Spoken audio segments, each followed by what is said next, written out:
Banished from Earth Classic Game Room broadcasts from the Intergalactic Space Arcade on its never-ending mission to review everything.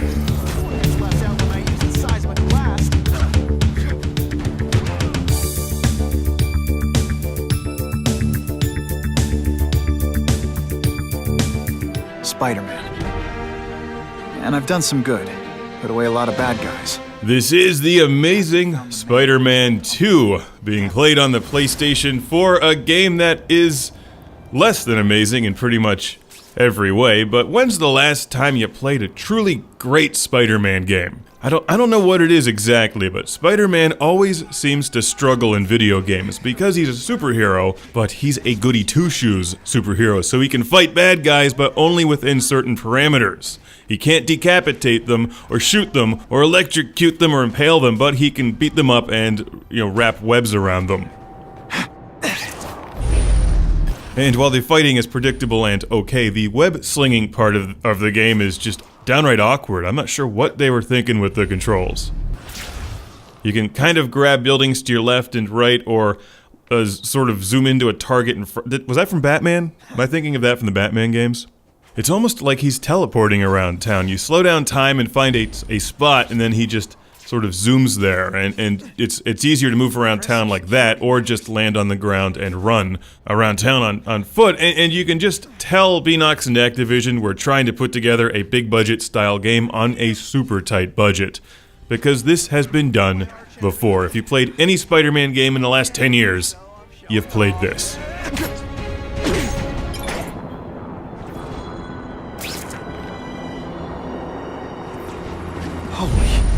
I've got to get up there. Oh, man. People are gonna need The entire objective of the game is to beat up bad guys and enemy superheroes or supervillains and collect comic book pages floating around. There's a bunch of DLC Spider-Man outfits like this one, which are actually pretty neat. And, I'll get right to the point. This is a kids game. It's a kids action game. It's totally sanitized and safe for children. It's not violent, it's not dark or dirty in any way, so it's like the complete opposite of the Batman games.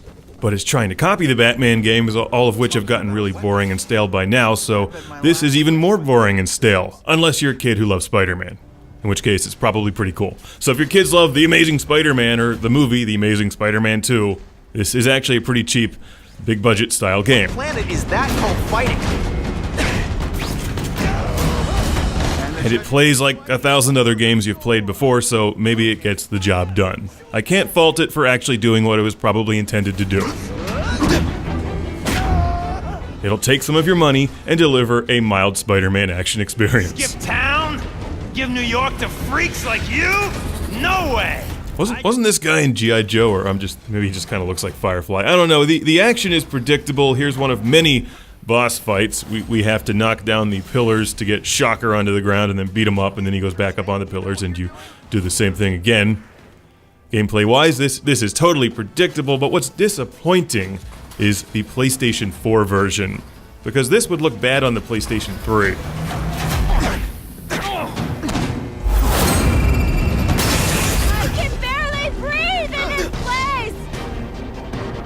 While it sounds good and the music and sound effects are all fairly standard for a game like this, the visuals are really average.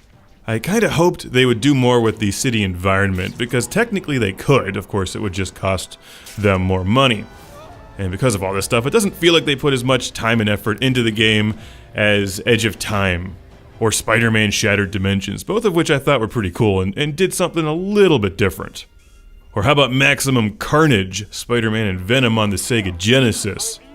Yes, you have many Spider-Man games to choose from, most of which are pretty cheap by now. There's Spider-Man video games dating back to the Atari 2600, where he scaled a giant building and tower and fought, I think that was the Green Goblin, until he fell. Attention, I promise.